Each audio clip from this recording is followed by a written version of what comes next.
Regresamos con más. Esto es Despierta con CDN. Son las 8:08 de la mañana. Tenemos con nosotros a José Manuel Vargas. Él es el presidente de ADARS, asociación que agrupa a las ARS de la República Dominicana. Muchísimas gracias por estar con nosotros. Buenos días. Gracias, buenos días a ustedes y a los amigos televidentes. Qué bueno que esté acá. Arranco con la primera pregunta. Hay un llamado del Colegio Médico Dominicano en las últimas horas que indica que hay un plazo de 15 días a las ARS. Dicen ellos, si no se aumentan los honorarios tarifarios. Esto ha sido una demanda recurrente del Colegio Médico Dominicano. ¿Dónde está el tranque? Bueno, lo primero es que debemos informar que esa es una decisión que no compete a las administradoras de riesgo de salud. Como ustedes conocen, el catálogo de prestaciones del Plan de Servicio de Salud lo establece y lo aprueba el Consejo Nacional de Seguridad Social. El doctor Waldo Ariel Suero es miembro titular de dicho consejo e hizo una solicitud, con todo el derecho que le asiste, de que se revisaran las tarifas y los honorarios profesionales. Y el Consejo Nacional de Seguridad Social dictó una resolución, la número 514-02, que establece el costo de esa solicitud, 8.775 millones de pesos. Como ustedes entenderán, la situación actual que vive el mundo y que vive el país es bastante precaria desde el punto de vista económico, desde el punto de vista de salud, por la pandemia del COVID-19. Y el Consejo mandó esa solicitud a una comisión para más adelante, cuando hayan recursos, se pueda revisar. Nosotros siempre hemos estado de acuerdo en que eso se revise, pero no es una potestad nuestra, es una potestad del Estado Dominicano a través del órgano que rige el Sistema Dominicano de Seguridad Social, el órgano rector, que es el Consejo Nacional de la Seguridad Social. Si eso se aprueba como mandan las normativas legales vigentes, nosotros no tenemos ningún inconveniente en que eso se resuelva. Naturalmente, entendemos que no es el momento más propicio como está viviendo la sociedad en medio de una pandemia que afortunadamente ya estamos viendo una luz al final del túnel con las vacunas, pero ustedes saben que eso es un proceso gradual, que es poco a poco, que no se resuelve en un día. Yo pienso que debiera permanecer la sensatez y el interés de los afiliados y que no es el momento de ese tipo de solicitudes, primero porque no depende de nosotros y segundo porque la economía, ni el país ni el mundo está en condiciones de satisfacer un momento como este, esa solicitud. Bueno, probablemente no sea el momento, precisamente por la pandemia, pero hay un hecho que contradice su discurso. Es agua pasada porque ya se llegó a un acuerdo, pero el 25 de febrero, la entidad que usted dirige anunció que las 6 ARS incorporadas no iban a seguir brindando, asumiendo la diferencia correspondiente al afiliado por hospitalización y cuidados intensivos de COVID. Eso provocó un revuelo grandísimo porque eso es grave, pero se llegó a un acuerdo. ¿Qué era lo que había? ¿Falta de pago? ¿A qué se debió ese anuncio del 25 de febrero? Primero le agradezco muchísimo esa pregunta y es muy importante. La razón fundamental de esa decisión es que nosotros como grupo de la Seguridad Social, como sector que pertenecemos a la Seguridad Social, hemos estado pagando todos los servicios de COVID de nuestros propios bolsillos, de nuestro propio peculio. Y como usted entenderá, los recursos son limitados. Llevamos un año pagando desde la consulta ambulatoria hasta los internamientos, los medicamentos, los estudios diagnósticos, los centros de estudios de laboratorio y todos los servicios de salud que demanda el afiliado. Y también hemos puesto a favor de la sociedad toda nuestra infraestructura tecnológica y toda nuestra organización que es eficiente y que es transparente al servicio de la sociedad para facilitar la prueba PCR, que no la asumimos nosotros, que se hizo un convenio con el Estado, pues una responsabilidad del Estado tratarse de una pandemia, y el Estado no la reembolsa después que nosotros le pagamos a los laboratorios. Llegó un momento en que los recursos se agotaron porque la siniestralidad, el costo médico normal, ya todo el mundo está acudiendo a los centros médicos y a sus médicos, subió a un 97%. Y el costo del COVID para nosotros ronda el 15%. Entonces, por esa razón, hubo que empezar a decidir algo que no nos corresponde, porque los copagos son normales en toda la atención en seguridad social, y lo único que intentamos desmontar fue la parte que corresponde del copago a los afiliados, porque sencillamente no teníamos los recursos en ese momento para hacerle frente. Se buscó una alternativa, hemos seguido cubriéndolo, pero lógicamente hay que buscar una solución definitiva, ya sea incorporando esos servicios al catálogo de prestaciones del plan de servicios de salud que sea costeado, o ya sea que el Estado, que es el responsable, busque los recursos para atender una necesidad de la población, tal como sucede en cualquier parte del mundo. ¿Pero le están solventando el copago o fue un acuerdo? Hasta ahora lo estamos solventando con un acuerdo con las autoridades que estamos negociando todavía y que esperamos que en los próximos días se resuelva. Pero cuando usted dice que las autoridades van a solventar el copago, ¿esto significa que el Estado va a cargar con lo que deben pagar las ARS? No, porque... Y anterior a lo que decía Nelson, de que ustedes suspendieran o las ARS suspendieran la cobertura, cuando se hizo el anuncio, las mismas autoridades dijeron que si aquí alguien había estado cargando pesado con el costo de todo este proceso de pruebas y de diagnósticos de los ciudadanos, era el Estado y no las ARS. No, pero creo que eso es una verdad a media, y las verdades a media son mentiras. Nosotros hemos estado cargando fuertemente, con más por cuenta propia de nuestros bolsillos, más de 3.000 millones de pesos con el problema del COVID. Y cuando nosotros anunciamos esa decisión, era sencillamente porque los recursos se estaban agotando y hay que buscar una solución definitiva que le corresponde al Estado, porque una pandemia en todas partes del mundo es una responsabilidad del Estado dominicano. Y nosotros, para ser solidarios con el propio Estado, con nuestros afiliados, con la sociedad, asumimos todo ese costo, pero todo tiene un límite, los recursos son limitados. El Estado ha tenido que limitar ayudas sociales. ¿Por qué? Por limitación de recursos. Imagínense ustedes, nosotros recibimos una cápita con la vocación de atender las diferentes demandas de servicios de salud que los afiliados necesitan, pero no podemos hacer más de ahí.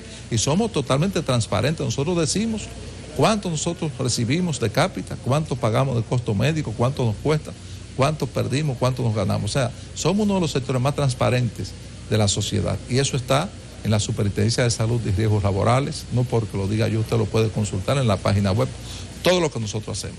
De tal manera que nosotros aspiramos a que cada día los afiliados reciban un mejor servicio de salud, que los prestadores de servicios de salud, entre los cuales están los médicos y los especialistas, reciban una mejor paga.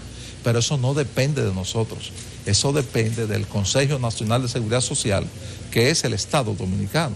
Y les reitero, esa resolución 514-02, que usted la puede consultar en la página web del Consejo Nacional de Seguridad Social, y dice el problema que costaba esos 8.775 millones de pesos. La solicitud es revisar las tarifas y los honorarios. Señor Vargas, sobre la mesa hay un proceso de modificación de la Ley de Seguridad Social. También hay que decir una noticia reciente, salió del gobierno Bernardo Castellanos, quien era el representante Pedro Luis, Castellanos. Queremos preguntarle a usted, ¿cuáles son las perspectivas que ustedes tienen para la modificación de esta ley? ¿Cuáles son los aportes que ha hecho a darse en ese sentido? Y hablemos también de ese monto que reclaman los médicos, de que se le incrementa. Usted dice, nosotros no somos lo que lo hacemos, es el Consejo. Pero, ¿cómo cree usted debe plantearse esa demanda?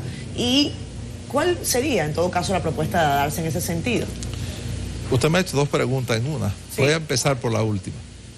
La forma como establecen las normativas legales vigentes, la Ley 8701 y su reglamento, es que se somete al Consejo cualquier solicitud de un prestador, de la sociedad, de los afiliados, y el Consejo envía esa solicitud al órgano técnico de la Seguridad Social, que es la Superintendencia de Salud y Riesgos Laborales, en el caso de salud, y esta institución hace un estudio actuarial, una nota técnica, y determina cuál es la frecuencia de uso, cuál es la necesidad que tiene la población o ese sector de tal o cual solicitud y cuánto cuesta eso.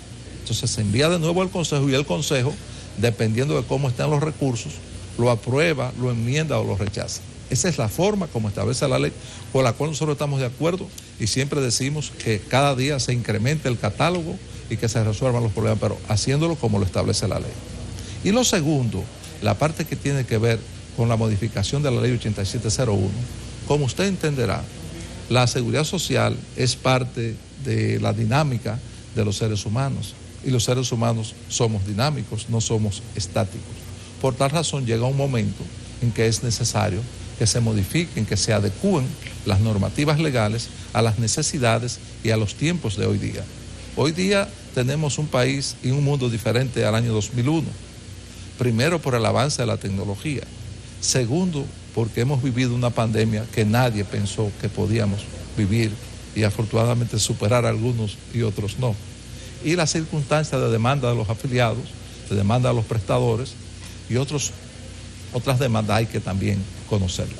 Una de las demandas que entiendo yo que hay que resolver, o de los problemas que hay que resolver, es primero, los accidentes de tránsito.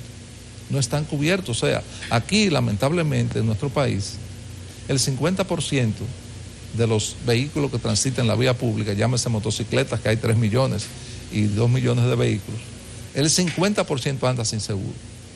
Y la ley que ampara los seguros de vehículos establece que el que causa un daño es responsable por repararlo. Pero ¿qué resulta? Que los aseguradores dicen que eso es correcto siempre y cuando un juez dicte una sentencia diciendo que su conductor fue responsable del hecho que se le imputa.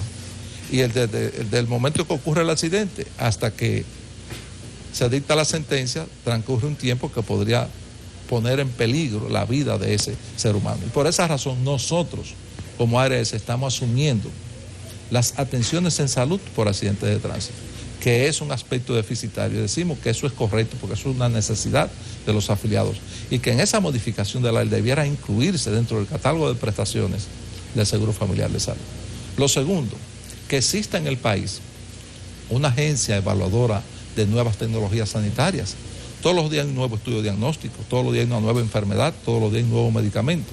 Y alguien con la calidad profesional, como son por ejemplo los centros, las universidades, debiera tener esa agencia que diga sí, esto es necesario, que las cosas buenas son mejores que las malas, que los efectos adversos no son tan lesivos a la población.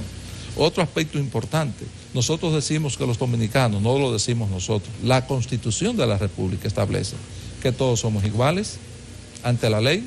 Entonces nosotros abogamos porque el régimen subsidiado tenga la misma cápita del régimen contributivo y que esos dominicanos puedan ir a los centros médicos privados y a los laboratorios privados y a las clínicas privadas que tienen un índice mejor de salud porque los servicios son más eficientes, igual que otro cualquiera, y que se respete el derecho a la libre elección, que usted, siendo subsidiado, no tenga que estar necesariamente en una ARS específica, que pueda interactuar con otras ARS.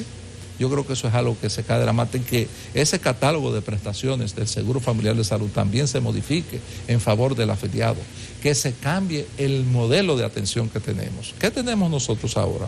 Un modelo de atención curativo, un modelo de enfermedad. Usted se enferma y usted va donde el médico. ¿Cuál médico usted va? Donde el que usted quiera. Usted le duele un problema en un ojo, va a un oftalmólogo y lo atiende muy bien y después no, pero no ese es el problema, es un neurólogo.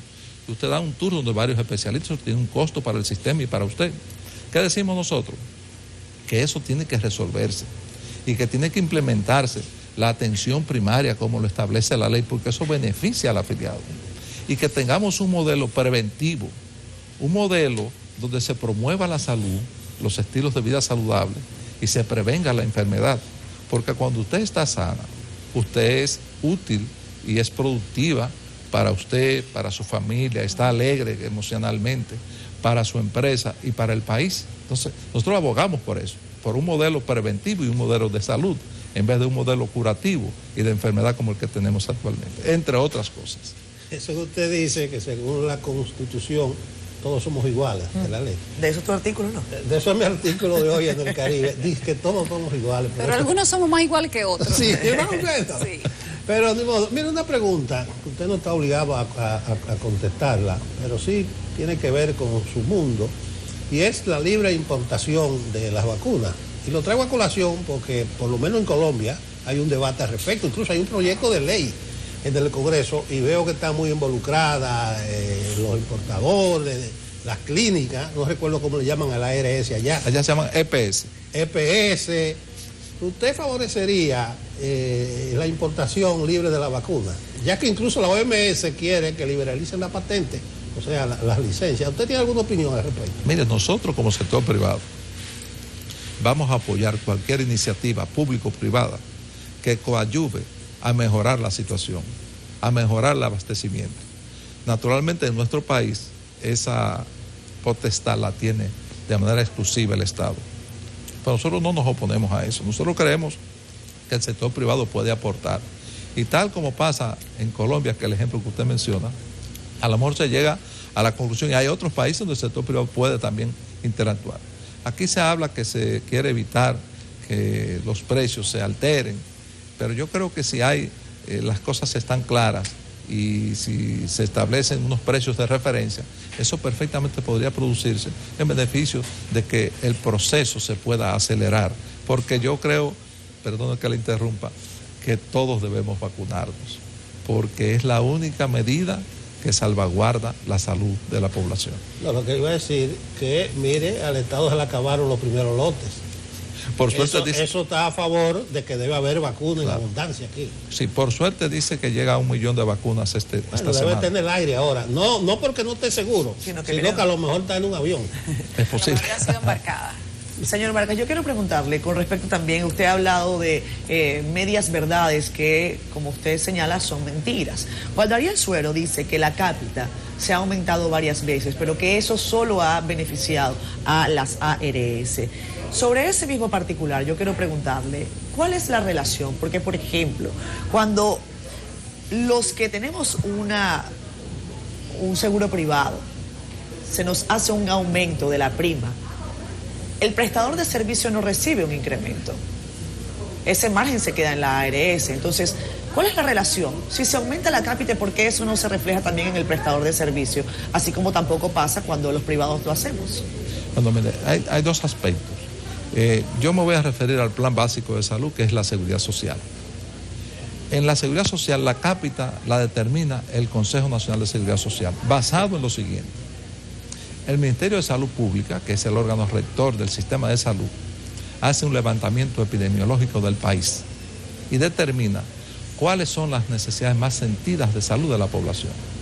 En base a ese levantamiento se somete al Consejo Nacional de Seguridad Social y el Consejo lo envía a la Superintendencia de Salud y Riesgos Laborales y se hace un costeo, se determina la frecuencia de uso, se determina todo lo que tiene que ver con todos esos procedimientos, medicamentos o intervenciones que necesitan los pacientes y se determina un costo, cuánto cuesta eso.